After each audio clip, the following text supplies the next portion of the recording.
Salut tout le monde, là il est 11h du matin bientôt et on se retrouve pour une vidéo des délices de Lucas en compagnie de Philly Cook, bonjour. Donc aujourd'hui très simple, un tiramisu, un grand classique de la restauration italienne. Ça me rappelle mon voyage à Turin quand j'étais petit. On se retrouve tout de suite avec les ingrédients. Salut Loulou. Alors pour cette recette, il vous faudra très peu d'ingrédients, ça vous prendra seulement 15 minutes. 15 minutes. Alors il vous faudra 13 œufs. Donc c'est une recette pour 17 personnes parce que ça arrive très souvent qu'on se retrouve à 17. Donc il vous faudra 13 œufs, de la cassonade, environ 212 grammes. C'est combien 212 grammes, 425 grammes de sucre roux, 4,5 sachets de sucre vanillé, du cacao en poudre. Van Houten, c'est vraiment le meilleur. Moi je prends toujours ça parce que c'est vraiment une tuerie.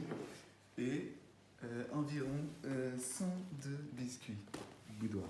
Et évidemment, pour faire un bon tiramisu, qu'est-ce qu'il faut? Du café. Du café.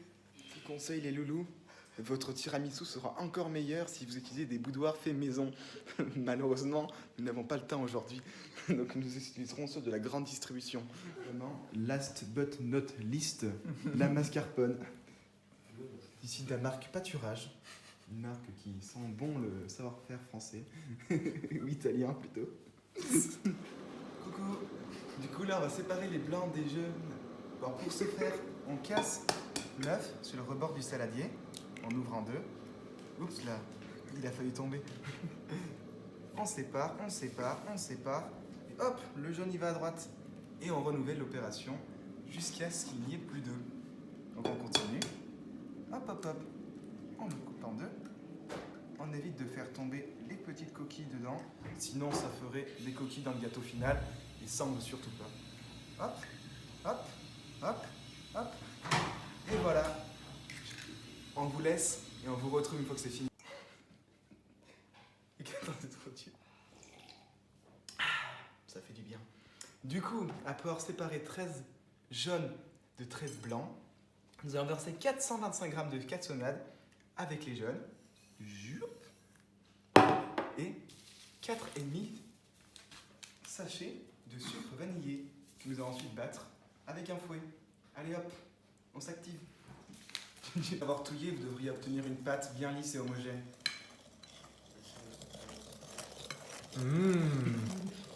Ensuite, ajoutez 1,1 kg de mascarpone à l'aide d'une spatule. Vous avez oublié les champignons. Oups là, j'ai failli faire une bêtise. Vous les mélangerez ensuite avec un fouet. On se retrouve après. Donc il faut remuer vigoureusement. Petit conseil, petite astuce du chef, il vaut mieux sortir la mascarpone en avance du frigo. Elle sera ainsi plus facilement mélangeable dans la préparation. Mais là, on a quand même obtenu une pâte assez lisse, sans grumeaux. Mais au ralenti. On mettra au ralenti sur la vidéo. On mettra après.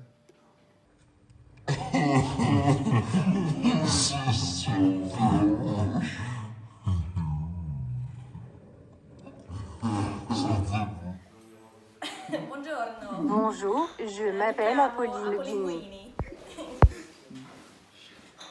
Mettez les blancs en neige.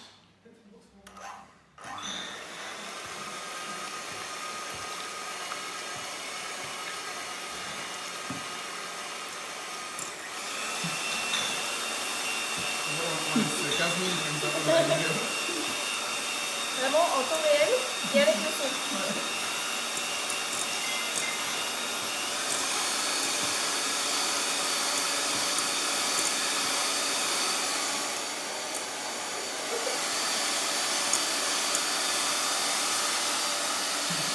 12 seconds later. A few minutes later. Much later. 8 semesters later.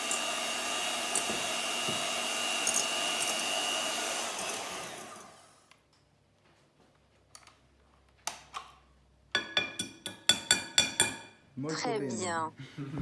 Tournez. Alors Alors maintenant qu'on a battu les blancs en neige, on va les incorporer au mélange. Alors il faut faire ça très doucement. Pas comme ça.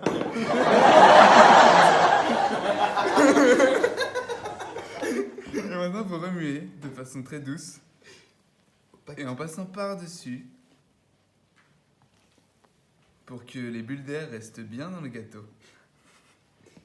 C'est une étape délicate.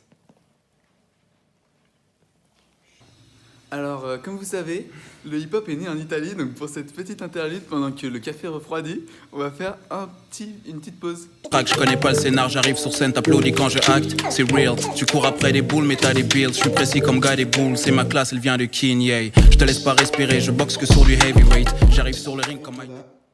Obtention d'une pâte lisse et homogène, bien souple et très aérée. On passe maintenant à une autre étape très importante qui consiste au trempage des biscuits et au montage final du tiramisu. Donc pour ça, on a utilisé un café bio. Ah merde. Donc, après avoir mélangé soigneusement, on obtient une pâte lisse, homogène, fluide et surtout très aérée. Et on passe à une étape essentielle. Et comme on le voit, il fait très froid dehors. Et quelque chose que j'adore faire quand il fait froid et chaud à l'intérieur, c'est tremper le biscuit. Donc c'est ce qu'on va faire maintenant.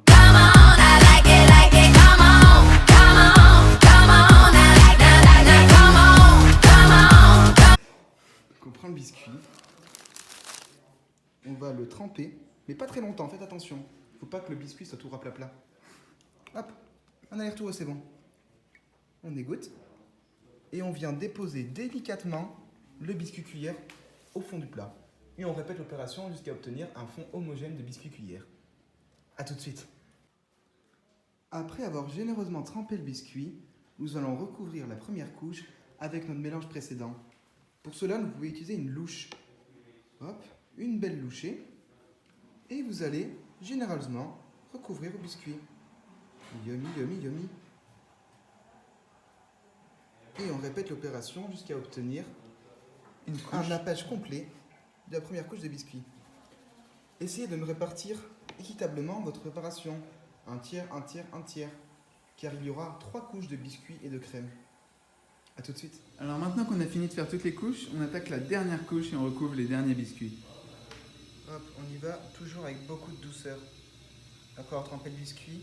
Beaucoup de douceur comme dans l'esprit de la chaîne. Les douceurs de Lucas. Ok, on se retrouve pour l'étape ultime de la recette, celle qui va parfaire votre réalisation de votre tiramisu. Pour cela, vous allez disposer du cacao sans sucre, Van Houten, qui reste comme la référence dans le milieu du cacao sans sucre. Disposez-le dans une petite passoire comme ça. Les mailles éviteront qu'il y ait des grumeaux de cacao et ce sera plus simple pour le disposer sur le tiramisu. Et vous allez légèrement tapoter comme ça, afin de recouvrir d'une fine pellicule de cacao votre tiramisu. Ça ajoutera un petit côté gourmand et ça rendra surtout le tout très joli. On se retrouve lorsque c'est terminé. Et voilà, tadam, un tiramisu en chair et en os. Maintenant, il ne vous reste plus qu'à patienter 3 ou 4 heures pendant que votre tiramisu ira faire une sieste au frigo. Faites attention et prévoyez de l'espace dans votre frigo avant de le déposer celui-ci.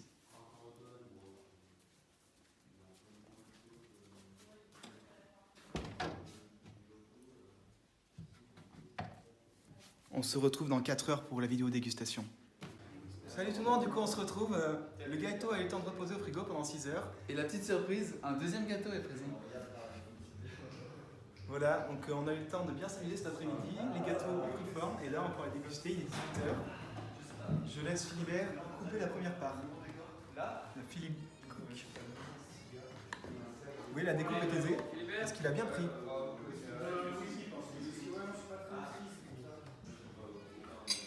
Voilà. Et ce qui est agréable, c'est qu'on va retrouver dans la part les 3 couches successives de gâteau.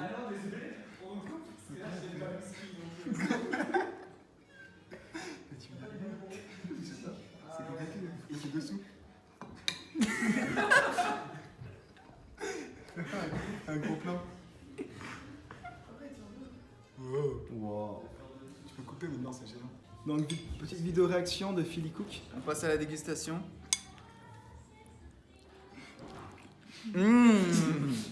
C'est vraiment délicieux. Comment on dit en italien? Delicioso. Bah, vas-y, Avis d'un spectateur anonyme. Buonissimo. Buonissimo. Molto bene. Molto bene. Mamma mia. Moi, je l'aurais juste appris